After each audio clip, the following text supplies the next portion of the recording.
The other thing that we're doing is to young boys. Let's talk about what we're doing to young boys. This starts very young.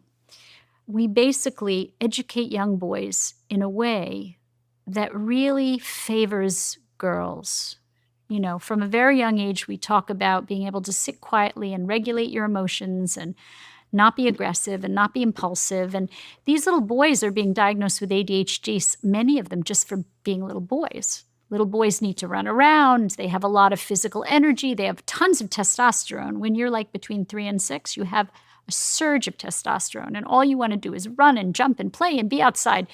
And what we're doing, we're putting them in school, making them sit in circle time. So we marginalize them, we label them, we say they have a problem, we say that they have ADHD, they have behavioral problems.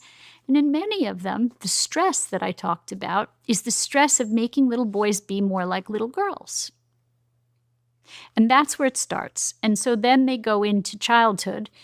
And again, the educational system favors the way girls learn, not the way boys learn. How do boys learn?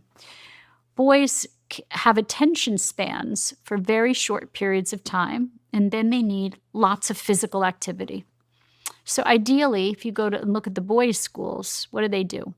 They run the boys like running the dogs in the park. They sit for 45 minutes or half an hour, but then the boys get time off to run around. And then they'll sit another half an hour, and then they'll run around. I mean, they have like 4 recess periods a day. And so that's really better for boys.